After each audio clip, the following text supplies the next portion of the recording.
Hello everyone, it is the build-up show heading into the final game of the Premier League season with all to play for. Liverpool will be pulling out all the stops and we're going to do the same. I've got Ross Chanley and Chris Pajak joining me, Paul Machin in the studio for this one. Here we go. For anyone who's just got out of a coma, Liverpool need to win. City host Aston Villa, and we need Villa to get... Well, Villa can just win, but great. But a draw for Villa against City and a win for Liverpool would see Liverpool crowned as Premier League champions, completing a domestic treble with a Champions League final still to come and a potential quadruple. Nothing like a bit of last day drama, Chris Pajak. Well, you say that, but my two experiences of last day drama haven't been fantastic, to be honest with you. 18-19 and going back to the 89-90, is it? Yeah, it was 89-90, wasn't it, with Arsenal and all that? Like? 88-89. So, I remember that as a kid and my dad being distraught and stuff like that, but 18-19 wasn't great. I'll take a bit of last day drama from where we were, though, and I'll put a little bit of pressure on Manchester City. A stumbling, can one say, Manchester City? Stumbling, apart from when they've, apart from the fact when, well, they've just been City, haven't they? They've just absolutely wiped the floor with everyone until they don't. And it comes from absolutely out of nowhere. Chris mentioned 18-19 there, Ross. It's got a lot of that to it, and yet at the same time, it's like it's exactly like it and nothing like it. In so much as here we are, we're going to be playing at Anfield. They've got a game to play. We'll have one eye on them. I'm sure the results will be filtering through. There'll be all that kind of stuff going on. Liverpool have got a Champions League final to look forward to on the horizon, meaning that it's not all on this one. But it's weird. I think this, for me personally, I don't know how everyone else feels, but we've won the title already. Yeah, that's what it is. So as much as I still want to see us win the title, that's still very much like it's only a half a box checked psychologically for me. This is not the pressure of a 28 year wait or whatever on in the build up to this. And as Chris mentioned, how we've come from behind in this, and the fact that we've already banked 2 trophies and there's another one to play for.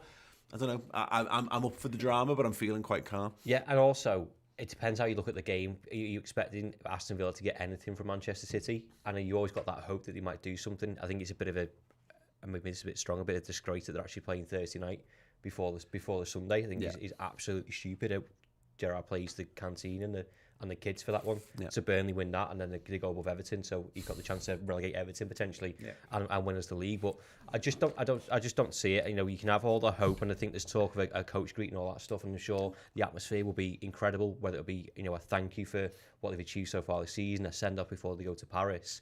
It's just case for me. If it happens, it happens. If it doesn't, like what we've achieved so far, I think we're all in agreement. What they've done is incredible. If a team pips you to 92 points, you don't win the league, you shake their hand and go, you've been better than us. I don't know whether it's just your voice or your face, but you sound quite down about the whole No, thing. I'm fine. It's my voice, I think. No, I'm fine. I'm not going to resolute to throw myself off a cliff if we don't win it. Yeah. I still appreciate what this team has done, but also, this I was up for a fairy tale or a happy ending for a better phrase of no better. Well, not from Danny Ings and Phil Coutinho, maybe not, but maybe this Sunday. It just feels a bit too far fetched to me that's going to happen. They're going to get something. Defensively, Aston Villa are shocking. Tyrone Mings is shit, but in the back of my head, I still go, but maybe. I completely agree. The story's there, and we've been talking about this narrative for months. Ever since Gerrard walked into Villa, there's been 2 topics of conversation, Chris, and it was, he's going to be the Liverpool manager one day, and it was, he plays Man City on the last game of the season. It was like we all, it was like downloaded information the second Gerrard held a scarf up or whatever in Villa Park. We all instantly, collectively knew that info. So we've been talking about this. We've been adding Coutinho into the mix certainly helps that. The fact that Danny Ings is fit certainly helps that and all that. But I agree with Ross. I'm not going to sit here and say it's happening. But the fact that it's possible is all I'm in for. We've had years of banging this drum about entitlement, about how Liverpool should X, Y, and Z. We expect to compete. This team has fucking competed. Bloody hell. So that's why I'm laissez-faire about the whole thing, because we could end up champions by Sunday night, but if we don't. It's just incredible what they've done, isn't it? And I'm quite lucky, you know, because, you know, I like the stats behind football and the numbers and all that. And I was doing the stats show yesterday on Redmen Plus with Andrew Beasley, based tuned to Red, and I said to him, like, look, is there anything in the numbers that suggests that Liverpool could do this? And he's like, well, not really. I'm like, well, all right, up to the fucking narrative, boys, then, innit? I get to cross that line between the numbers. Okay, so he's not performing very well, but he's taking his shot from a really good area, and his XG's high. He's going to come good. I get to cross the line every time and go, right, what's Paul saying in the narrative, boys? And they're all right, they're happy, great, I'm there with them then. I'm just going, whoever I think's going to have the best time, I'm with. And right now, it's the narrative, boys, having the most fun. Absolutely, because that's if you're just going on pure numbers, City don't drop points back to back ever, really. You know what I mean? Like, it's very rare that, you know, they've had a few draws here and there, you know, isolated defeats. They've lost more games than Liverpool this season, which is always a good thing. And they've lost games at home. Yeah. That's the other thing. And look, Liverpool haven't. Villa, this will be the 5th time in the Premier League, I think, that Liverpool go through without, if we win this game without losing a game at Anfield. You know what I mean? Back to it. And to the point about this, Villa are crap, and you're right. You know, the analytics boys are all in the mud here because they can't see beyond it. But this is why, like, the people who believe in magic are like having a fucking great time, because why not? To that point, though, there's something that numbers can't account for, is if, you know, put this on our Twitter the day, Liverpool score early and that filters through to the Man City and their crowd. Like, they're not the best crowd anyway. We all They've all got reception because there's not many of them. 4G, nailed on signal. But the notification filters through that Liverpool got a goal up. Their crowd started to get nervy. We're all breaking the FM radios out. It's ridiculous. I've got a boombox. Oh, the fan Wi-Fi is fucking shit in here. But Liverpool have a chance to apply pressure. You know, you said this the other week of, like, and you both said this, hang on to the coattails, be in this conversation for this final game. You can apply further pressure by going early. Yeah. That filters through to their crowd and goes onto the pitch, and then Pepper loses his head. I know. That's how we win it. I know. Obviously, language is a funny old thing, and so you have to understand my intonation here rather than the words I'm saying. When I say I don't care, I genuinely don't care if we win the league at the weekend. It's not true. I would be fucking, like, pants around my head. So you do care? Running around, but to the point, if we don't, what I mean is, if we don't care, it won't make me feel any worse about anything. So I care in so much as, of course, I would like us to win. I want us to win. But I'm just, I said this the other week, and I said this on the podcast as well. I just went down to Southampton just because I wanted to go. I just wanted to go and watch us play Southampton. It's a good away, that, though. Yeah, it's a good away. It was a good away. I still got the bruises to fucking show for it. Like, nice. But to the point. Why was there a fella gripping onto your arm with his mouth? He really wanted me closer to him, like, you know what I mean, apparently, like, you know what I mean.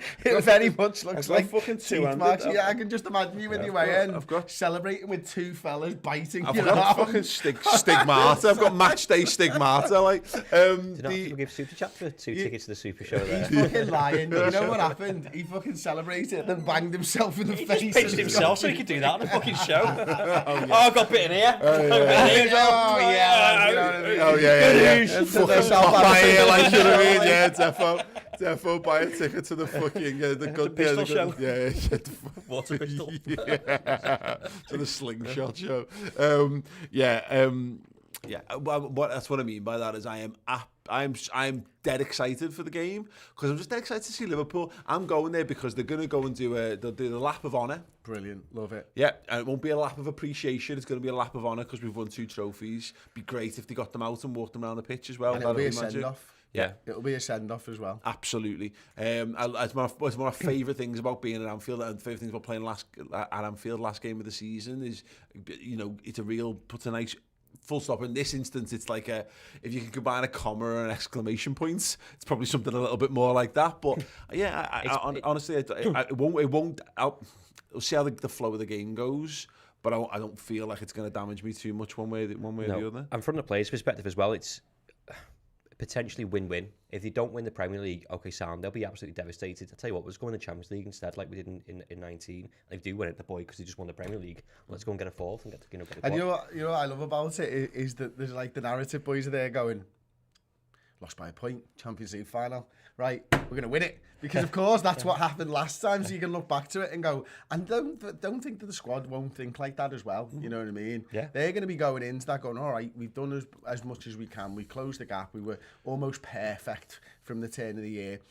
From the turn of the year, Liverpool are the best side in world football. Yep. That for me is the biggest thing. Yep. We've won 2 trophies already. We've closed the gap on a great side, the second best side in world football, and we've reached further than them in the Champions League and got to the final. Yeah, all the pressure on this weekend is on Manchester City. Yeah. And people can try. And I'm sure the Man City Citizens pod, whatever the fuck it would be called, the Blue Citizens podcast or whatever. They haven't got one. They haven't got enough fans.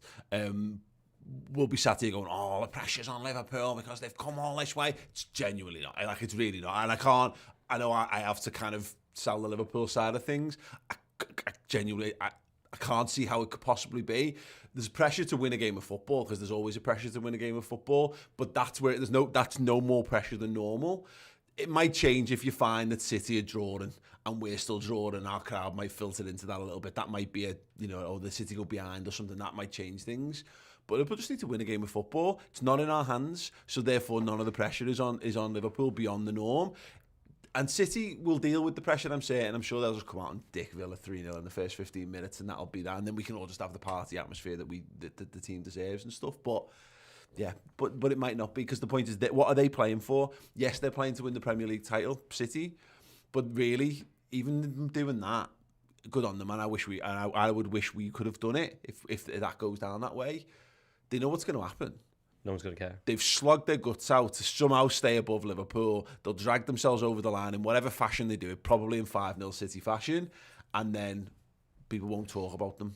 Yeah. And then everyone will be already looking to the Champions League final. And then, if Liverpool would then go and beat Real Madrid on top of that, you're right, it's a forgotten about thing. And people are talking about the treble winning Liverpool side and not the Man City side that won the title. So that's why they're so bitter against Liverpool, yeah, exactly. Isn't it? Because we're a big club. They can win, but they can't about win. Big clubs. Yeah. That's what people want to talk about Liverpool. Yeah. And contrary to what you just said there, and bear in mind this is a small sample from a small sample size of about 4 or 5 mates who are all Man City fans I went to uni with, they're all shitting themselves ahead of this game. They don't think the pressure's on Liverpool at all. It's like they're breaking, because like some of them are still like they're small city in their minds, and they've seen the team get to the last 4 minutes of the Champions League and throw away a game. Like, I know Real Madrid's not fucking Aston Villa, I know that, but also the mentality of the club, and fucking again, wish it was, by the way, this Sunday. Like, but if you apply the pressure, you ask questions of them, there's every possibility that something can happen. Yeah, and a draw is fine.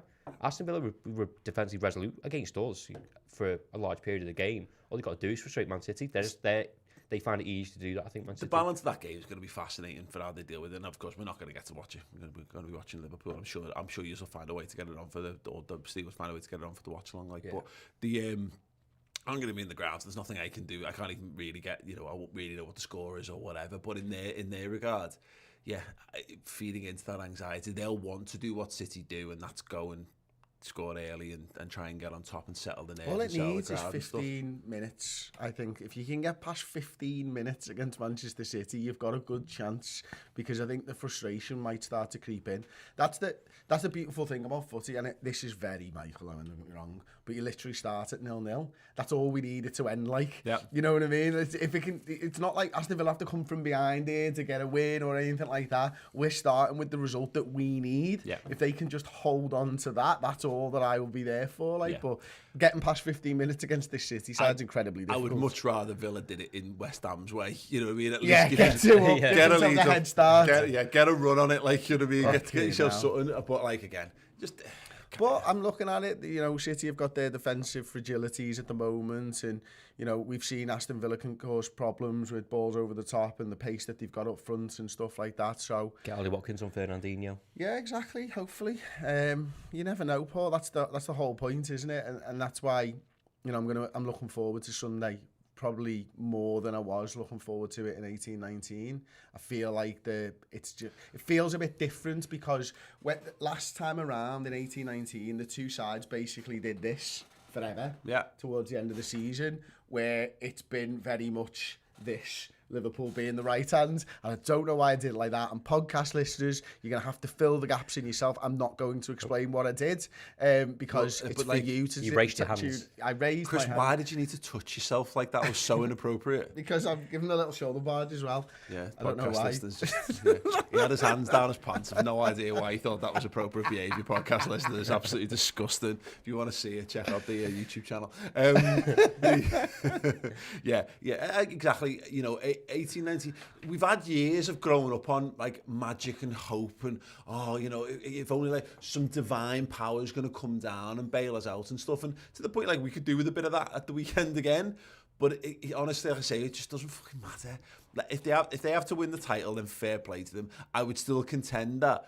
I just think we're just better than them. And I know over a 38-game season that once again it's proven. I don't think if we were to lose it by a point again, I don't think that conclusively proves that City are better than Liverpool or whatever. So and the silverware we've already added. Still go back to it. What it means is that City were better than in the Premier League over 38 games. But I think if you were to look at 64 games of the season, or you know, if your aim is to get to play every game of the season and win all the competitions, Liverpool have done a better job of that than Manchester City. Yeah. But they have been better in the Premier League if they win it. My contention, and because there'll be people who, if we don't do it, they'll look back and they'll pick isolated results out. So they'll say Spurs, or they'll say Brighton, or they'll say Brentford, you know, and the game and Leicester just after Christmas. And I would still come back to the fact that we just, it's luck, I think, why Liverpool aren't top of the league, and and I still contend this, and it's just as much as any of those results, by the way. But teams don't win every game of the season, so that's why I think it's important. We just got slightly unlucky with the timing of our COVID cases compared to Man City. We were decimated for Tottenham. We then had to go to a League Cup quarter-final and then had to pick the pieces up against Leicester after that. And then we go into Chelsea, and all three of those games were missing key personnel, particularly for the Chelsea game. The manager's not even on the touchline. You know, we've not got the goalie in for that. You know, but there's just tons of those things, and City never really got hit in that same way. And it'd be interesting to know that if we just had, I don't know, Virgil van Dijk in for one of them, or Klopp's on the touchline for another one, is that the final match? We'll never know, and it is just, there's no way. It doesn't matter. There's no way, exactly. But that's my contention, that's my delusion, and I'm comfortable in that because I feel there's enough evidence, as you're saying, in every game around it, that says that Liverpool are the best team on the planet right now. Yeah, I think some of the frustration with a few of those games that you mentioned is the fact that Liverpool 2-0 up in 2 or 3 of those games and it went away. But also, I totally agree with you. If you can't get 91 points and start picking the bones apart of a football team, exactly. It's absolutely ridiculous. Exactly. And again, we've all mentioned this before. As soon as Pep and Klopp leave, then we'll appreciate how good both these sides were, because I don't think there will be this 90-plus points thing as soon as they go, because I just don't think it'll happen. It's unprecedented, and that's why I cling on to this little hope, and it's not something that I'm like sat there rubbing my rosary beads together and praying to the higher power. Like, I need this to happen. I don't need this to happen. I don't need Liverpool to win a quadruple. If they do, it'll be the best thing ever. But I don't need it. I'm not desperate for it that way. It's not going to define my life or define this football team or whatever. It's not that important. Not as important as exactly. It's not as important as when we won the title. Or it's not as important as when we last won the Champions League. They were massive watershed moments in the development of all of this. But there is a bit of that. I just like the fact that it's written. What a story it's going to be if we manage to do it. Yeah. You know what I mean? Like all the signs, the points towards it from last season. And this is a lot of this will work for the cups we've won, and if we were to win a European Cup, of course. But the fact that Man City have thrown money at a problem. More money than anyone's ever thrown at a problem. They've built this football club out of nowhere, and look, everything they've done is it's questionable where it's come from, but in how they've done it, lots of mad owners have come in and done fucking well worse things with football clubs. They've destroyed football clubs. They've at least built Man City up into a really fantastic football sporting enterprise. The idea that Liverpool have risen to that, and not just risen to match it, if we could somehow go that and end up, because of the challenge of Man City, writing ourselves indelibly into the history of sport, because a Jurgen Klopp and his mad bunch of fucking mentality monsters manages to do that.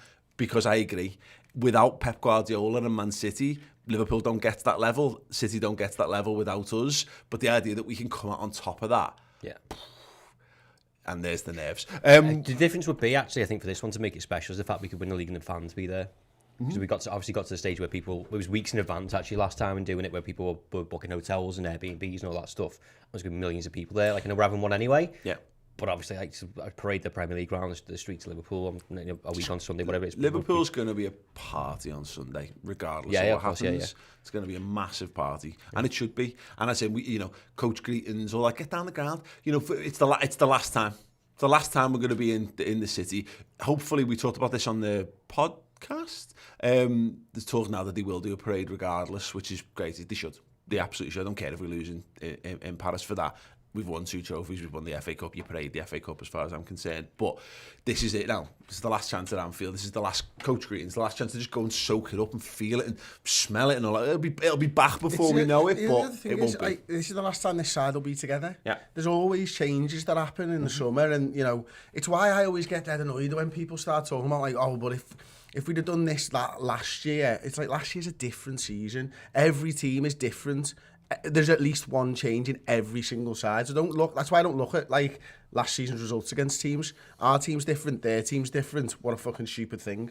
Like, you know what I mean? It's like, well, I won the last arm wrestle against Steve, so I'm going to beat you. It doesn't fucking make any difference whatsoever, does it? Like, you know what I mean? Yeah. It's just 2 teams. So this is the last time this side will be together. This is when we get to show our appreciation for that side. And that's what it's about at the weekend, and sending them off to Paris, which I always want to say Madrid.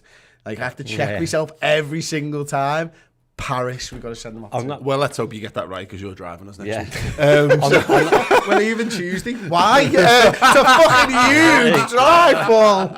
On that parade, Divock Origi should have his own bus. And we parade Divock Origi around. Yeah, why not? Have the 2 cups, the Origi and the women's team. Yeah, absolutely. Yeah, they actually, you know what? The women's team are doing it. They're doing it. Yeah. Amazing. That's class. Right. We're playing Wolves. Yes, Wolves. There is a game against Wolves. There is a game against Wolves to be had. We've got to win that. They are 8th. Crap. 8th, they are.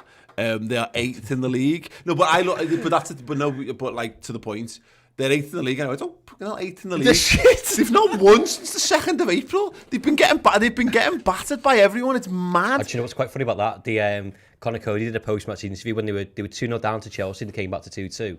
And he went on this big rant of saying, people have been saying we're on the beach, we haven't been trying all this stuff, and I'm pretty sure the next game after that, they got battered 3-0. Just looking at Wolves' results, the last time they won, funnily enough, well, not that funny, was they beat Villa 2-1. Yeah, they're crap as well.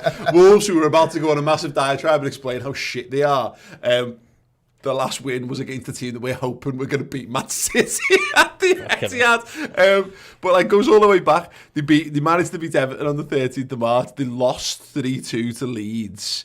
They beat Villa. They lost to Newcastle. They lost to Burnley. They lost to Brighton. They drew 2-2 with Chelsea. They lost 5-1 to Man City at home. And they drew 1-1 with Norwich heading into this game.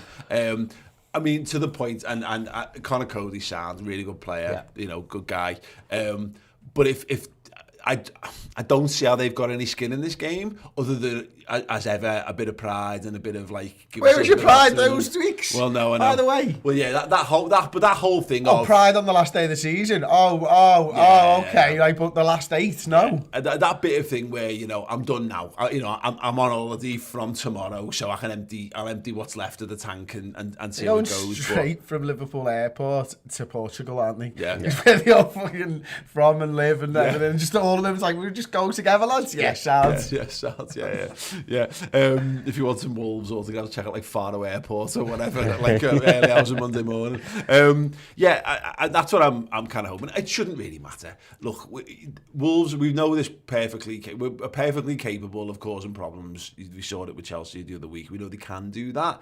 I don't really see any point in sitting here and poring over the details then. It's the last game of the season. We're at Anfield. There's a game to be won. It shouldn't matter too much. They've got a couple of injuries for what it's worth as well. Max Kilman, Nelson Semedo and Roman Saiz all ruled out of this game as well. Sound. The atmosphere should be that they can't play in that, play there anyway. It should be so buoyant. I said the coach greeting and stuff, and we should be behind the lads. Make it so you just boo Wolves every time you have the ball. Like, it's another arse anyway, and they're going to be on the beach. I don't know whether this is likely to happen, but it seems that they had did they have John Ruddy in goal for the against Norwich? Apparently so. Against Norwich. Against Norwich. Okay. Yeah. I'm not against that if they want to. If he wants to, we There was fly a Suarez in as well, maybe. I don't know why was Sars on the bench. Like, it's okay. Well, let's do that again, please, Wolves. That'd be great. We'll find out on the upper preview. I've got some stats here, right? It's either going to jinx it massively or make you feel really, really, really, really good. Liverpool have won each of the last 10 Premier League games against Wolves, including 8 clean sheets into a 1-0 loss at home. Sorry, have you just gone on a big diatribe about how you don't look at past results and then your first stat was to name off the form against Wolves? Absolutely fine. Liverpool have won 17 of their last 19. Wolves have lost, 17 of their last 19 away league games at Liverpool. Going back to 1984, Liverpool are unbeaten in all 6 of their closing Premier League games under Jurgen Klopp. The last time we lost on the last day of the season was... Don't know. You turned the live stream off. Oh, Stoke. That was the last time we lost on the last day of the season. Wow. Yeah. Didn't we? Yeah. Jesus Christ, we lost 4 games that day. When playing their final league game of the season at home, Liverpool are unbeaten in 15 matches, going back to Arsenal, 88-89. Wow. Wolves have lost their final game in 6 of their 7 Premier League campaigns, winning 2-1 against Sunderland in 09-10. Liverpool are unbeaten in their last 22 Premier League home games, scoring 53 goals and conceding just 10. If they avoid defeat here, they will be the 5th time they've gone the entire Premier League campaign without losing at home. I said that one before. Wolves are winless in 6 Premier League games, their longest run under Bruno. They last had a longer run without a league victory by December 20 and January 2021. Wolves have only scored 37 Premier League goals this season, but could finish in the top 8 of the division. Only 2 sides have scored fewer than 40 league goals in a season and finished in the top 8. Fulham in 08-09 and Burnley, obviously, in 17-18. And Sadio Mane scored 6 goals on the final day of the Premier League. Only Harry Kane has netted more among current players in the division. Very good. Very good indeed. Well, I want to talk about the race for the Golden Boot and all that kind of stuff in part 2. But we had a super chat from Jack Richardson. Says the Origi parade is a great idea. He should be inside his own glass box like the Pope.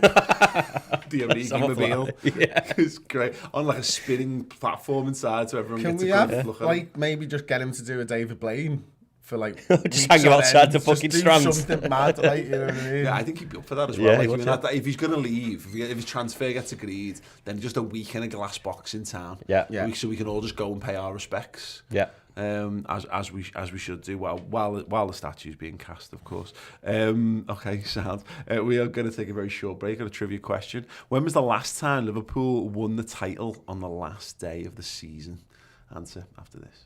Hello everyone, it's time for the Ultimate Fan Update as we head into the final game week of the Premier League season. And I've been saying all along with this, the beauty of Ultimate Fan is that it is weekly fantasy football play. So you could literally have gone through the entire season, not played a single round, and it doesn't matter. You've got this. Start now.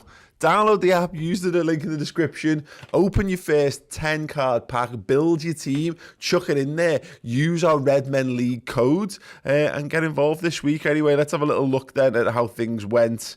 Not great. I'll tell you what, let's open some packs instead, solely because it came up on my screen. My 3 card pack for this week is Jamal Lascelles, Lewis Tunk, and Jamie Vardy. Wow. Will he be preoccupied by having to sit in court? We've got another pack drop coming on the 20th. It's tomorrow, Friday. So if you get involved now, you'll get your packs all sorted as well. Let's look back on how everyone did in the league last week, of course. 14 points, dear me. That was poor, wasn't it? 30-something thousand. 35,635th. So Savvy Tyler A won 300 quid with 136 points. And that team was Harvey Barnes, captain. Go ahead. Jamie Vardy, Golden Boot. Wow, clearly not distracted in the build-up to the trial. Richarlison, Joel Matip, good shout. And again, even then, Paul Pogba, Antonio Rudiger got nothing. Villa only got 3 points, which kind of goes to show that you don't need an entire squad of world-class players in this one. You don't need all golds. You just need a couple of decent ones and some tactical picks on where your captain's armband and your Golden Boot go. Yep, massive congratulations this week to Mohammed Med KM1. I've just added an extra Ed onto your name. Mohammed KM1, yes, 105 points. Just thought he was just cruising around the Mediterranean, just chilling in the sunshine.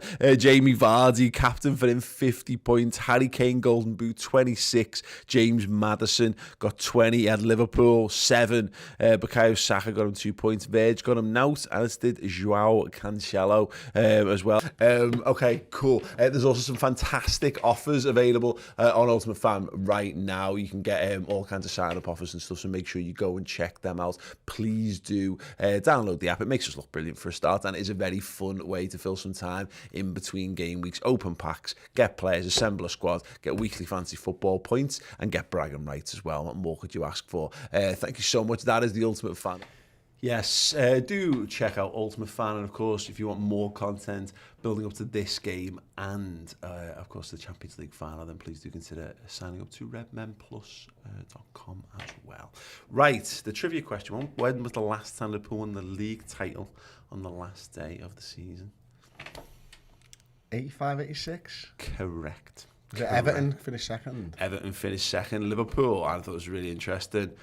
Because it's sort of thought of as like a forgotten season. There's a great book by Mike Nevin and Gary Shaw about the season, but because of a dispute over the television rights, this wasn't televised and it wasn't covered. So there's loads of the season there's no video footage of. Wow. There's a famous lost Jan Molby goal that was found where he's got one of the best like long range screamers of all time, and like everyone thought there was no footage of it in existence. But anyway, Liverpool on the 22nd of February lost 2-0 to Everton at Anfield, and they were third in the league.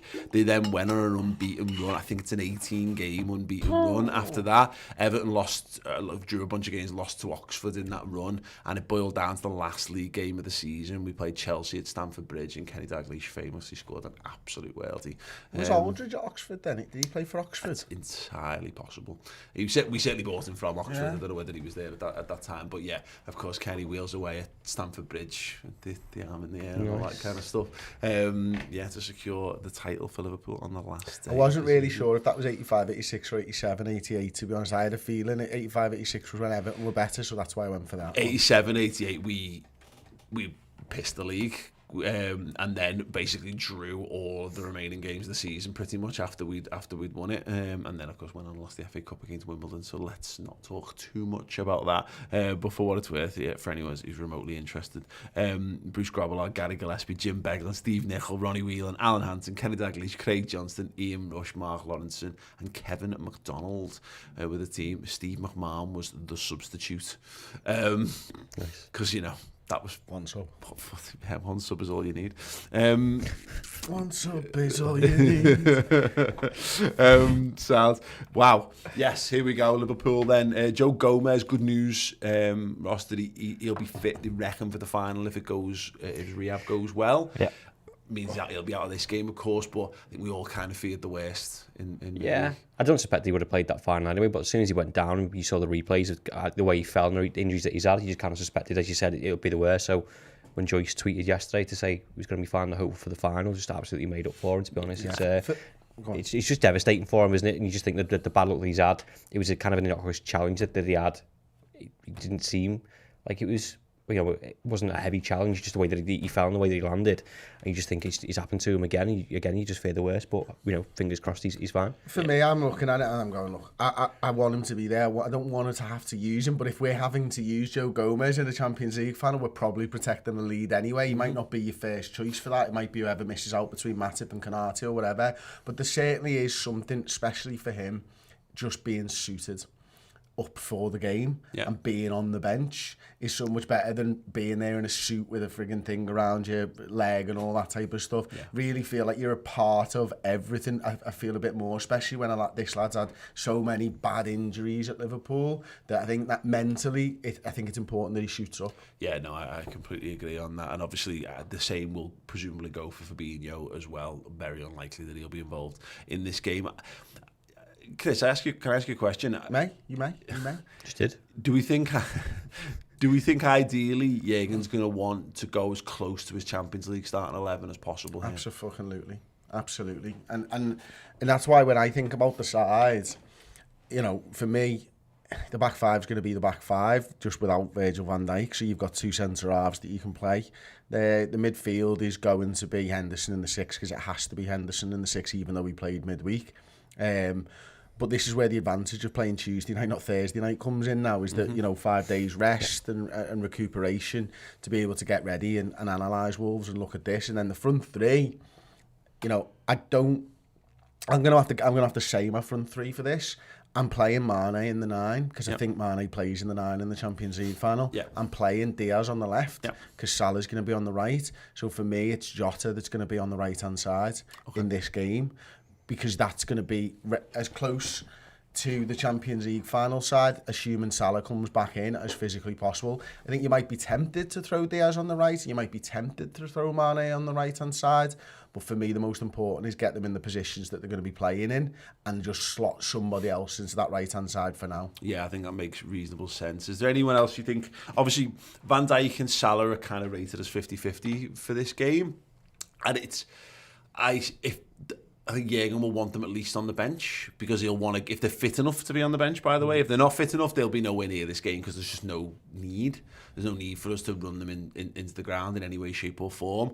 But because of rhythm, he'll want them involved.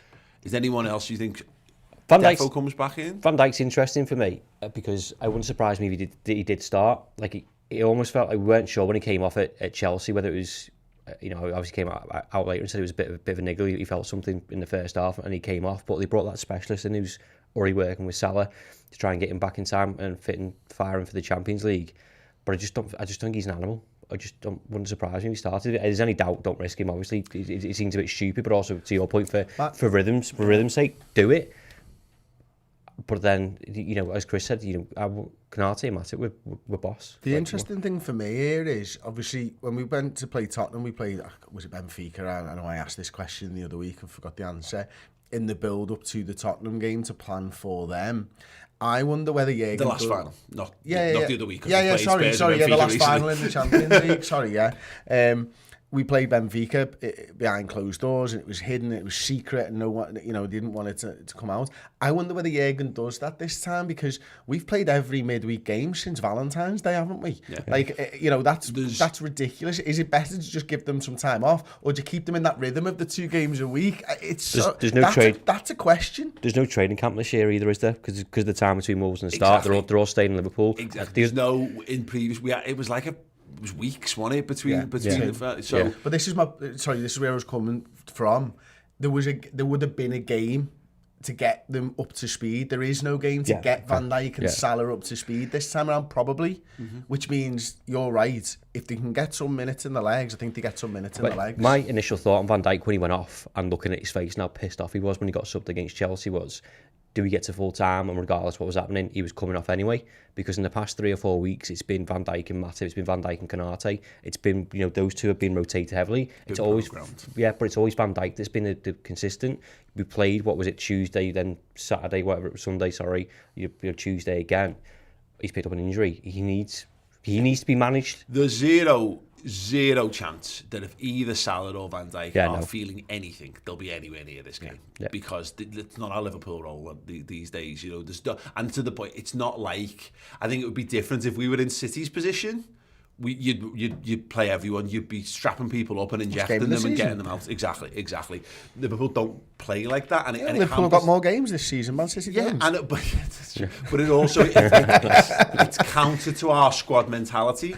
If you're telling lads that if you're risking lads through injury, you're also telling them, You're also saying, I don't trust you to the other players as well. The Gomez thing might influence this a little bit, of course, because you might end up in a situation where it depends how, you know, as long as Konate and Matip are fully fit, that should be fine. As long as Milner's fine, then you've still got right back cover as well beneath that. So we should be okay. It wouldn't shock me if it was just Matip and Konate again. Both be brilliant. They've got to be fine. Yeah. What is it? They've got to be 100%.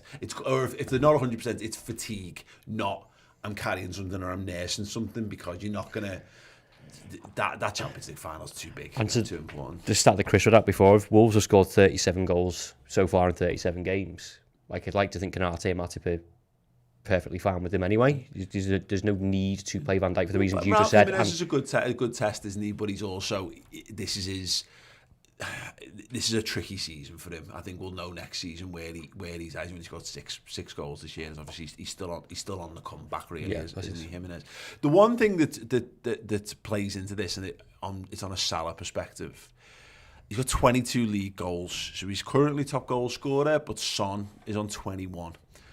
And I wonder whether Salah, because he's talking about being fine for the final, and that'll be his focus. And I think he feels like he needs, if he can pick one, guarantee he can be Premier League top goal scorer by playing one more game of football and maybe scoring, or make sure you're on the pitch for potentially Liverpool winning a European Cup. I think Salah will pick the latter because he wants to be the Ballon d'Or winner. And it's not up to him ultimately. No. Like it's like your kids saying that they're ill when you know that they're not, and you know they don't want to go to school and all that. And then I had this on Monday, and then I realised like halfway through the day I was like, she's not fucking ill. She's had me pants down there, big time. Like, you know, you've got to be the parent in this. And Jürgen's going, you feeling anything? No, boss. Yeah, all right. You're saying out regardless, mate. Like it doesn't really matter to me, because the Champions League's obviously bigger. We've got a side that can beat Wolves. We could make changes and beat Wolves. We don't have to play as strong a side as I'm saying. I don't believe to beat Wolves.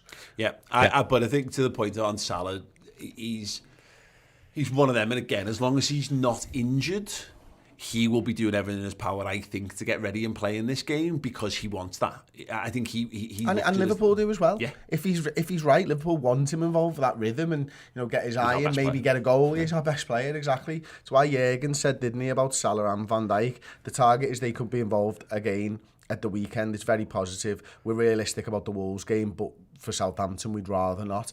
Rather not is the important part of that. Yeah. There was a choice to be had. They made the choice of not having them involved, which means involved. Involved doesn't mean start. Involved means probably, in this situation, reading between the lines, you're coming on.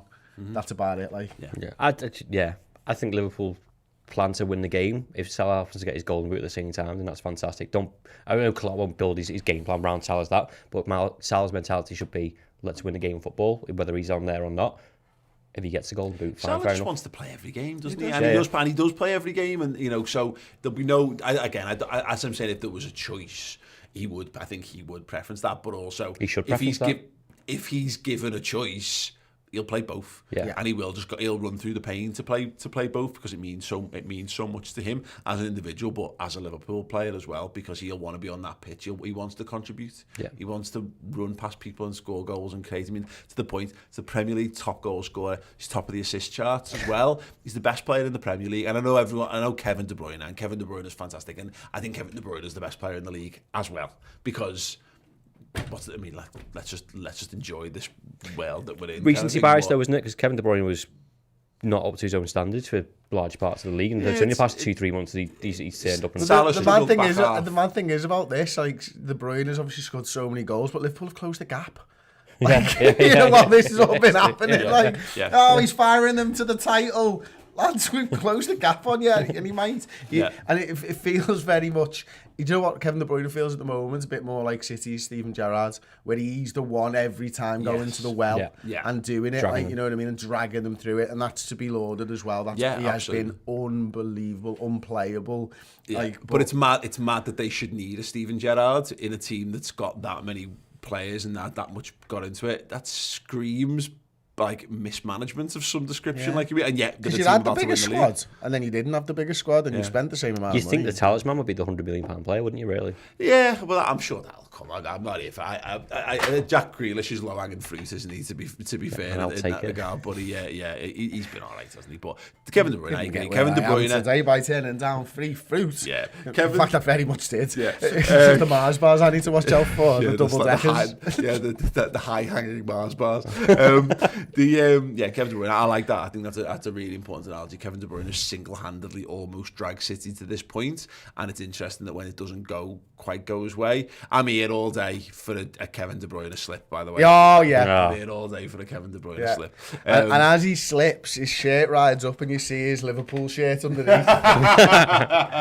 His Liverpool tattoo, his Liverpool tramp stamp. He's had to put Luca Digne through one-on-one with Edison. Former Everton player to win the league for us. So yeah, I love a little interesting side note on that. Of course, is the Salah Golden Boot stuff, and also Trent's one behind him in the assist. He won't want to finish not top of the assist chart. Salah could have a bad weekend. Not win the league, not win the Golden Boot, and not win the assist chart. Yeah, definitely. Let's hope. Or he could win the treble. The league, the Golden Boot and the assists. Absolutely, all of it. Could very much do that indeed. Anyone from Thursday deserve a go? I thought it was it was obviously a calculated gamble. Tuesday, sorry. I don't know why I wrote Thursday, I haven't had something else. The very much a calculated gamble from the manager. It was, we've talked a lot about how he'll put sides out that he thinks are capable. It was the last port of call to be able to do that regardless. I was impressed by a number of lads there, Ross. People in the conversation are throwing to probably Kurt Jones, Bobby Firmino. I thought had a decent game on his part of his comeback, but I just don't see them starting this game. I think it's a case of put the lads out you said before who are going to start the Champions League, get the result that you need, then start tinkering with your team. To be honest, and again, we made 9 changes for that game. We probably expected around the same for this one. Because of those lads have had a rest that we didn't need to play. Like Thiago, I know Hendo ends up coming on and playing the 6, but ones that came on the bench, Naby Keita, Thiago didn't play any part of that at all. They play for me because they're fresh and they're fit. Robbo's coming back in. So as much as Simicast has been brilliant, he's kind of fulfilled his role unless we need him again. And if we need him again, great. We've managed to play get him into form, which is the one player for me, and you mentioned his name. Shout out to Taki Minamino, by the way, because he was sensational.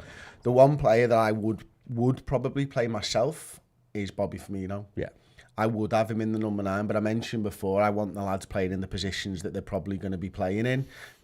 I would probably if you're do or die have to win this game, I think Bobby Firmino in the 9, Mane on the right and Diaz on the left is a better front 3 than the one that I've said of Jota on the right. Yeah.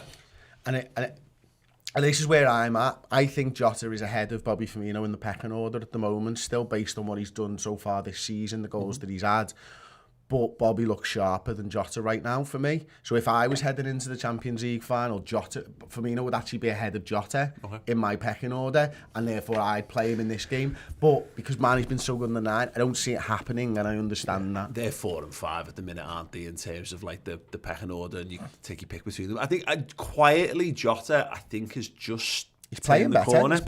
He's played a lot of football as well. Obviously, he replaces Salah, doesn't he, in the FA Cup final, but plays on the right for the majority of that, and that was game. Important. That was the best decision I think Jürgen made in the FA Cup final. Yeah, Don made 2 changes of a tactical one and a position, a substitute as well, that he plays a lot on Tuesday. There is something here. We mentioned Taki Minamino. I think without even thinking, we'd all just write off and say, who's going to come in. We've still got so many options in attacking positions. I honestly wouldn't be against giving Minamino. It depending where Salah's at, and if you're saying you're going to use Salah as a substitute, then I'm not against saying to Taki Minamino, I've 45 minutes or I've 60 minutes or whatever down that right-hand side, because I don't think we've got anyone who's really that good on that, you know what I mean, or over on the... I don't think Jota's good on the right. I wouldn't be against... Diaz has been good, but he's been so much better from the left. I wouldn't be against Bobby starting centre, Mane from the left, Diaz from the right, if we wanted to do something like that, but to the point, no one's nailed down, no one's gone, I'm absolutely the guy under Salah on the right side. Because it's impossible to do. He plays 50 games a season. You don't get a run where you can go, I'm the guy on the right hand side. It just doesn't happen, and that's a good thing, because Salah's been so consistent and so good and so ever present. Elliott's done a bit there. He's come out a substitute in pre-season, thinking played there, and I think he most of his role at Blackburn, he was on the right hand side, but again, I just don't see him doing it. He just looks. He's a midfielder now. I think. Exactly. The fact we had the choice, didn't we? In midweek, we could have done so. Ox could have played in midfield, and we could have put Harvey Elliott on the right hand side quite easily. But they've obviously gone with the Minamino, Elliott in those positions. Again, I don't think it will happen, but Minamino certainly deserves the opportunity if it's there. Might be a last dance for Divock Origi as well. Obviously, gets the winner against Wolves in the return fixture. He's there just being, he is, we always talk about the break glass solution, but that's different, isn't it? What was, I've been meaning to ask you this, and I've totally forgotten. Were the crowd singing for Origi before you saw them warming up? No, it was in reference to at Southampton. Because I always wonder, because sometimes you do get it at Anfield where the Origi song starts to ring out before, and he obviously bringing the fourth player on was a bold move, but a move that had to be done against Southampton, didn't it? But yeah, I just wondered. Interesting. Yeah, it was. I mean, that's where we're at now, isn't it? Is probably seen the last of Minamino this season, again barring unforeseen circumstances. And I keep contending, this is not disrespect to them, if we're in a situation where we have to use any of Minamino, Origi, Elliott, or Oxlade-Chamberlain, and Tsimikas, maybe Jones as well. Yeah, why not? I'm not asked, because they're all really good players and they've all contributed to this season and to Liverpool in general, so sound. But yeah, we're probably in a position now where there's just too many of the good lads available. Yeah. It's only in a situation now where if you have something catastrophic happen, they're likely to be involved in any of these final two games, I'd say. Right, we're going to piece together our 11 in a few moments, but we have got some brand new Redmen merch available to get yourself ready and kitted out for Paris. I know loads of people are just going over just for the laugh and for the vibes. If you want to be kitted out in the right way, cool. If you just want to sit at home and look boss, you can do too. If you're on YouTube, here's a little look at that.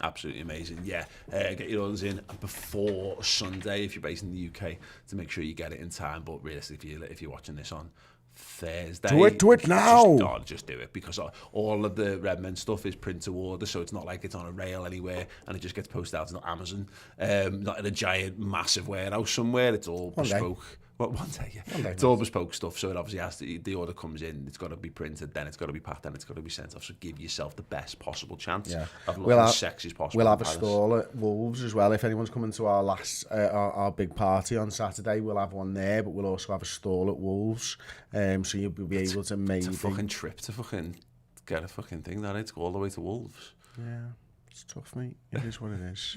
Hotel Anfield, outside... the ground, will be there a couple of hours before kick-off, definitely before the coach greeting, so get over there. We will have the Champions League merchandise on the stall, so yeah, you can pick it up there, but there won't be loads, and we're expecting to sell out, so just do that too. Boss, yeah, check out Hotel Anfield, come and get it in person, or if not, yeah, strongly advise getting your pre-orders for that stuff in right now. Right. What's our 11? Anyone got a clear, strong feeling on this? Ali, Trent, Matip, Canate, Robbo, Hendo, Keita on the right at the midfield, Thiago on the left, Jota on the right. Left-hand side is Diaz, and up top Sadio Mane.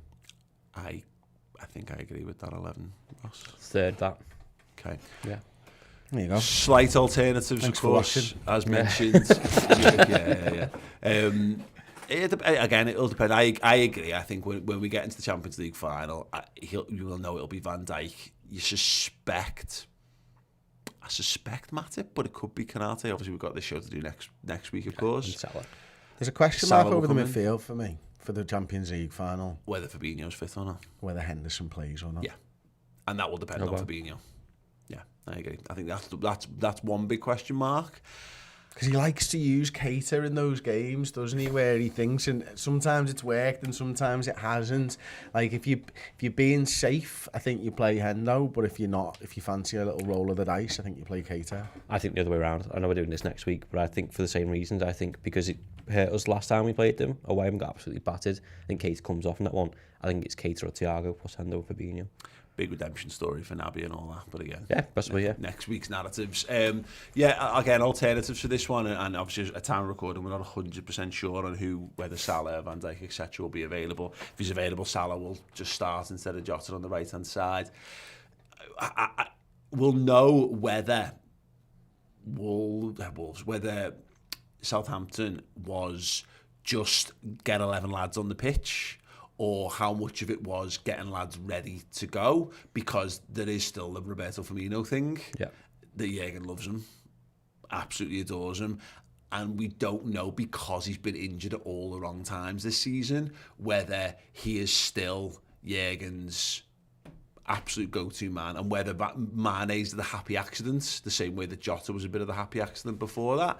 So it's not outside the realms of possibility that we could see Bobby start. Possibly, and then again, if he does play the final, do you want him sat on Modric and Kroos so they can't start pinging balls, which is part of the reason which hurt us last time, and you got Bobby to go and do that. But I think it's a responsibility of Mane, and I think he's learning that role to do that from a central position. So I don't think it matters who plays. And again, we've seen this in the FA Cup final and games before, where he can pick a front three and he just interchange halfway through the fucking game anyway. I think there's an ideal world scenario here where you start with that 11 and then you're looking at, if he's fit and he's on the bench, give Salah half an hour toward the end, and then you're wrapping up Hendo maybe toward the end, maybe Trent Thiago again, you know, someone like that, and perhaps Thiago.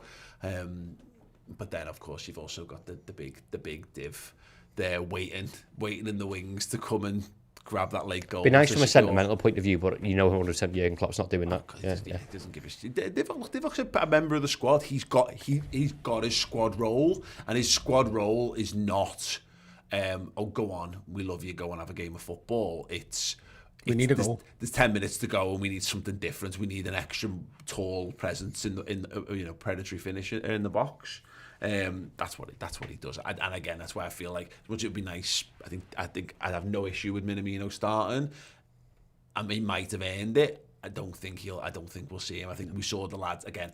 We've seen, barring circumstances, we've seen the last of Minamino this season. We might have seen the last of Ox as a Liverpool player. Harvey Elliott will get wrapped up until pre-season as well, and then it's the lads who are in the regular rotation. So Curtis Jones will be in contention, Milner will be in contention, Jota and Firmino will be in contention, Canate will be in contention, but that's about it. Do you know, I've got this sneaky feeling that Harvey Elliott might be the one that wins us the cup. Wow. I don't know why. It just since he came, the European Cup. Sorry. We're talking about the Wolves game. His fucking skin just melted off his face there. It's still a cup.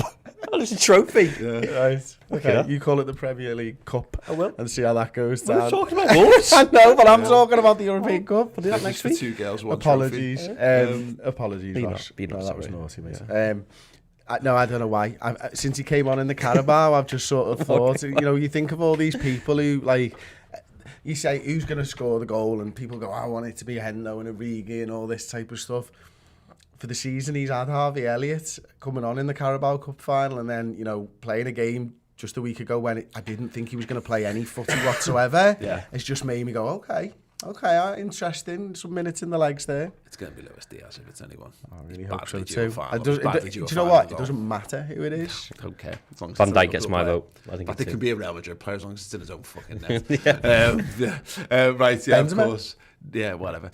Next week we will be counting down to the Champions League final this week. Yes, it is the final game of the Premier League season. Fever pitch, getting closer and closer. Chris, what do you think the score is going to be? I think it's going to be 4-0 to Liverpool. 3-0 Liverpool. I think it will be 3 or 4. Yeah, I think we'll have quite. If we don't blitz them in the first 5, I think there'll be a nice nervy half an hour where we're starting to think, oh God, we could really do with getting a goal here. A bit like Palace last season, where eventually we just scored and then you scored again, and then we might have a little run at it when we're in the sunshine, when either it's all done or it doesn't matter. Half an hour when we know City are 4-0 up, gives a fuck, just try and score some goals and have some laughs and all that kind of stuff. Let me know your score predictions if you're live here in the YouTube comments or after the fact in the YouTube comments Or if you want to communicate with us, if you listen to podcasts, then just tweet us at the Redmen TV, of course. And remember, don't forget, if you want more content from us, we have got so much amazing stuff lined up. In fact, Steve is currently in a hotel room with a European Cup winning Liverpool former captain. I don't know what he's getting up to, but he seemed very happy that he had to book a hotel room with him. So that is being prepared for... And there's me, who's just literally got his thumb stuck in my pocket as I tried to put my hands over here, like...